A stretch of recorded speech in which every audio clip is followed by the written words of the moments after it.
मित्रों नमस्कार। सूचना की दुनिया पर आपका स्वागत है। मैं हूं डॉक्टर सुभाष चंद्र सिंह। मित्रों, मैं आज उत्तर प्रदेश की मुस्लिम वोट बैंक के वीटो को डिकोड करूंगा। यह पहला ऐसा चुनाव है कम से कम पिछले 2 दशक में जिसमें मुस्लिम वोट बैंक को अपना और केवल अपना मानने वाली पार्टियों ने सर्वाधिक उपेक्षा की। शायद यह सोच कर कि वह उसको तो वोट देंगे ही, भारतीय जनता पार्टी का इतना बड़ा डर दिखा दिया है। लेकिन इस बार ऐसा नहीं है। मैं एक पुरानी फिल्म का गाना है, मैं उसकी 2 लाइनें आपको दोहराता हूँ। कोई हमदम न रहा, कोई सहारा न रहा, हम किसी के न रहे, कोई हमारा न रहा। इस गाने को आप मुस्लिम वोट बैंक पर लागू कर सकते हैं। जिस तरह से उनकी उपेक्षा हुई है केवल और केवल भारतीय जनता पार्टी का डर दिखा करके। हालांकि भारतीय जनता पार्टी की ओर से उनको कोई डरने की ज़रूरत नहीं है और किसी भी तरह का भारतीय जनता पार्टी सरकार की ओर से किसी भी तरह का भेदभाव नहीं हो रहा है, चाहे वो सरकारी योजनाएं हों या कोई अन्य मामला हो। लेकिन अब है तो है, डर दिखा करके जितना वोट लेना था उन्होंने लिया है। लेकिन इस बार उनको ऐसा लगता है कि मुसलमान वोट बैंक तो उनका है ही है, इसलिए टिकट दो न दो क्या फर्क पड़ता है। और इसको लेकर के उत्तर प्रदेश का मुसलमान अपने को उपेक्षित महसूस कर रहा है और इसका खामियाजा कम से कम सपा और कांग्रेस को जरूर उठाना पड़ेगा, क्योंकि सबसे कम टिकट इन दोनों पार्टियों ने दिए हैं। अब मैं आपको बताऊंगा तो आपको अचंभा होगा। जो पार्टियां मुस्लिम वोटों को लेने के लिए धड़ाधड़ टिकट बांट रही थी, इस बार उन्होंने इतने कम टिकट दिए हैं कि आपको आश्चर्य होगा। 63 सीटें सपा लड़ रही है और उसने केवल 4 मुस्लिमों को उम्मीदवार बनाया है और 17 सीटों पर कांग्रेस लड़ रही है, केवल 2 मुस्लिमों को उम्मीदवार बनाया है। मैं उनका नाम ले रहा हूं। सहारनपुर से इमरान मसूद, ये कांग्रेस के कैंडिडेट है, समझौते में सीट मिली है। कैराना से इकरा हसन जो एसपी कैंडिडेट हैं यानी सपा की। रामपुर से मौलाना मोहिदुर रहमान नदवी को टिकट दिया है आजम खान के विरोध के बावजूद, ये याद रखिए साथ में। संभल से जियाउर रहमान बर्क को टिकट दिया है, जो वहाँ पर 2 बार जो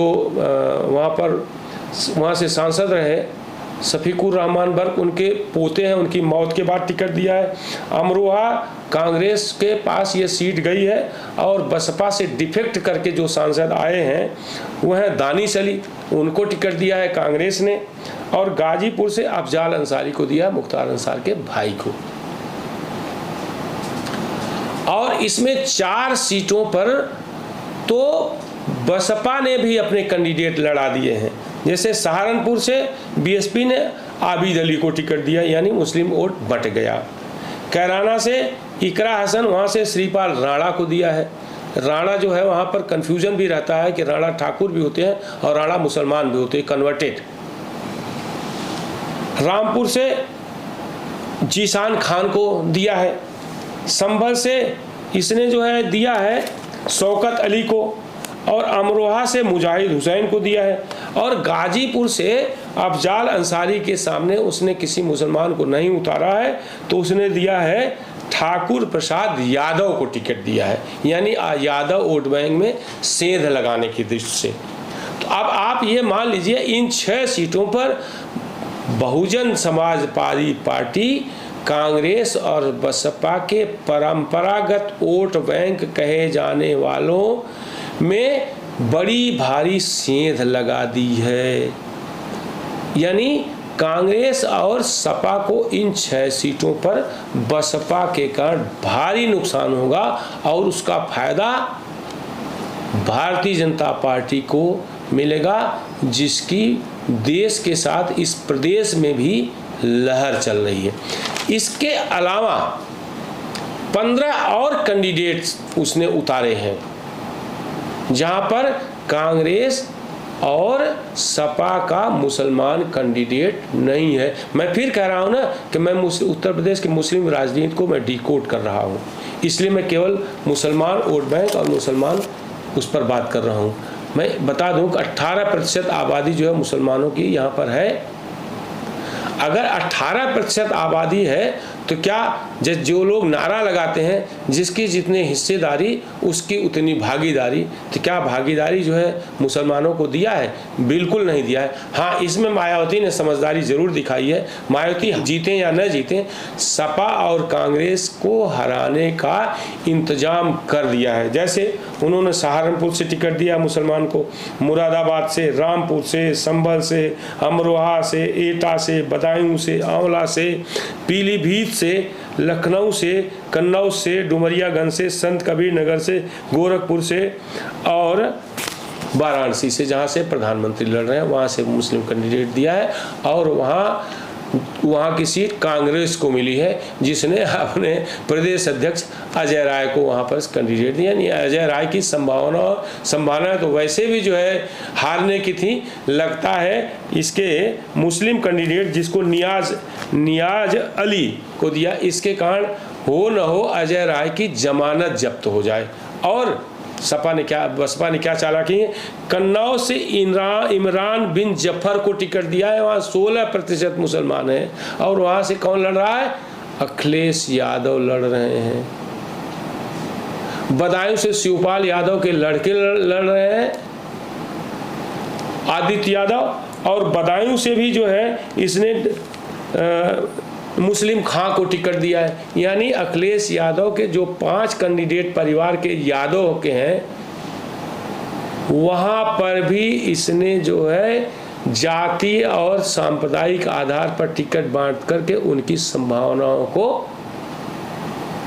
पर पलीता लगा दिया। जैसे शिव प्रसाद यादव को टिकट दिया है जो है मैनपुरी से, जहां डिम्पल यादव लड़ रही हैं। यहाँ से मुस्लिम कैंडिडेट खड़ा कर दिया, बदायूं से, कन्नौज से मुस्लिम कैंडिडेट खड़ा कर दिया। तो बसपा इस समय जीतने के लिए लोकसभा में नहीं लड़ रही है। बसपा सपा और कांग्रेस को हराने के लिए लड़ रही है। और ये मान कर चलिए कि जो सपा और कांग्रेस मुसलमानों को की उपेक्षा करके कम टिकट दे करके ये मान कर चल रहे हैं कि वो जाएंगे कहाँ? बसपा मुस्लिम वोटों की चैंपियन बन करके इस बार मैदान में आ सकती है। वो जीते न जीते, इनको हराने का पूरा उसने इंतजाम कर दिया है। अभी एक और मैं चर्चा करने का, चूंकि मुस्लिम वोट बैंक की को मैं डिकोड करने कर रहा हूं, तो मैं एक और चर्चा करता हूँ। हैदराबाद है ओवैसी साहब, आप जानते हैं ओवैसी साहब, पूरा नाम लेने की जरूरत नहीं, ओवैसी माने आपने समझ लिया होगा कौन। और अपना दल कमेराबादी की जो है पार्टी की जो माँ बेटी हैं, जिन्होंने कौशाम्बी में हरा दिया था केशव प्रसाद मौर्य को, पल्लवी पटेल, इनका और ओवैसी साहब का समझौता है। यानी जहाँ जहाँ इनके ये लोग भी मुस्लिम कैंडिडेट खड़े करेंगे ना, यानी कांग्रेस और सपा को पलीता लगाने के लिए बसपा और ओवैसी साहब पर्याप्त हैं। तो उत्तर प्रदेश में जो 18% मुसलमान हैं, इनकी इस चुनाव में जैसा टिकटों का बंटवारा हुआ है, उस आधार पर हम कह सकते हैं कि मुस्लिम वोट बैंक की जो का वीटो है वो इस चुनाव में और ख़त्म हो जाएगा। 14 का लोकसभा, 17 का विधानसभा, फिर 19 का लोकसभा और 22 का विधानसभा। इनके बिना मैं दोहरा रहा हूँ भारतीय जनता पार्टी बम्पर बहुमत से जीती है। इस बार भी इनके बम्पर बहुमत से जीतने वाली है। लेकिन सपा और कांग्रेस ने जो घड़ियालू आंसू बहाते हैं मुस्लिमों के लिए, उनकी ये स्थिति मैंने बताया है कि 80 में से केवल 6 सीटों पर मुस्लिम उम्मीदवार उतारे हैं। 63 सीटों पर सपा लड़ रही, उसमें से 4 मुसलमान, और 17 सीटों पर कांग्रेस लड़ रही है, केवल 2 मुसलमानों को उसने उम्मीदवार बनाया है। देखना दिलचस्प होगा कि चुनाव परिणाम 2024 का जब आएगा तो मुसलमान जो है किस राह पर आपको खड़ा मिलता है। इस एपिसोड में बस इतना ही। आप सभी लोगों से अनुरोध है कि जो लोग सूचना की दुनिया को देख रहे हैं, जिन्होंने सब्सक्राइब नहीं किया है, वो कृपया सब्सक्राइब करें, बेल आइकन दबाएं, लाइक करें, कमेंट करें और शेयर करना न भूलें। आप सभी लोगों का बहुत बहुत धन्यवाद। आप इस YouTube चैनल को लाइक करिए, सब्सक्राइब करिए, कमेंट करिए और शेयर जरूर करिए।